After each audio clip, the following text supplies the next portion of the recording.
గురుకులాల్లో భారీగా అవినీతి జరిగిందంటూ దానిపైన ఇప్పటివరకు బీఆర్ఎస్ నేతలు రాలేరు.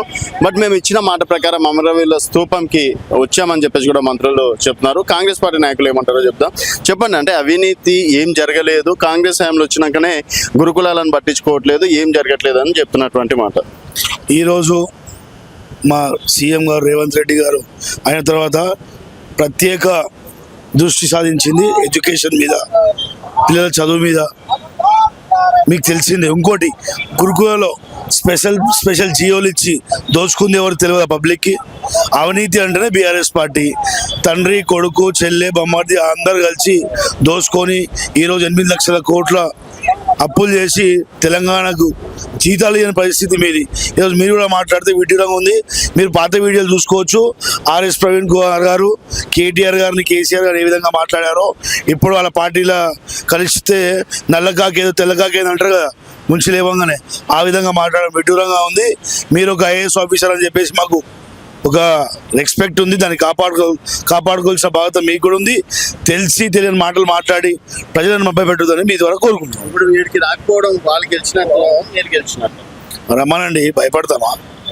అమ్మవారి శుభం కాడికి వస్తారు, ఎవరైనా రావచ్చు, ఎవరైనా ప్రోగ్రామ్ చేసుకోవచ్చు. అంటే కొట్లాడుతురా? ప్రజాస్వామ్యంలో ప్రశ్నిస్తే కొట్లాడతారా?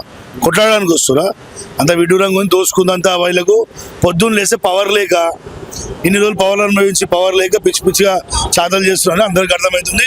తెలంగాణ ప్రజలు రేవంత్ రెడ్డి గారు సీఎం అయినప్పటి నుంచి వీళ్ళు చేసే చేష్టలు రెగ్యులర్గా వాళ్ళు అబ్జర్వ్ చేస్తారు. వీళ్ళని నిద్ర పడడం లేదు, మింగడవడం లేదు అని చెప్పేసి తెలంగాణ ప్రజలు కూడా స్పష్టంగా ఉన్నారు. ఓకే, సో మొత్తానికి అవినీతి మాత్రం 2.5 సంవత్సరాలు ఏం జరగలేదు అంటారు. అవినీతి జరుగుతుంది, డెవలప్మెంట్ కూడా కాదు. 60 నుంచి 70,000 ఉద్యోగాలు ఇచ్చాము, రేషన్ కార్డులు ఇచ్చాము, సన్నబియ్యం ఇస్తున్నాము, ఉచిత బస్సులు ఇస్తున్నాము, ఫ్రీ కరెంట్ ఇస్తున్నాము, అర్హులందరికీ 500 రూపాయలు సిలిండర్ ఇస్తున్నాము. ఇంకేం చేస్తాం భయ్యా? ఎగ్జామ్స్ చక్కగా నిర్వహిస్తున్నాము, పేపర్ లీక్ లేదు. మీరు పెద్ద పెద్ద అమెరికాకి చదువుకోవచ్చి 4 ముంగలు ఇంగ్లీష్లో మాట్లాడితే హీరో అనుకుంటారు మీరు.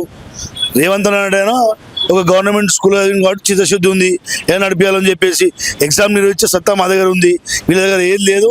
మేము ఉద్యోగాలు ఇచ్చామని చెప్పుకుంటాడు, మేము రేషన్ కార్డులు ఇచ్చామని చెప్పుకుంటాడు. అన్న అబద్ధం చెప్పడానికి కూడా ఒక హద్దు ఉంటుంది. తెలంగాణ ప్రజలు వీళ్ళని ఒక అబద్ధం చెప్పొద్దు, నిజం చెప్పాలంటే వీళ్ళని ఒక జోకర్ లెక్క చూస్తారు. ఇది మీరు గుర్తుపెట్టుకో. Thank you.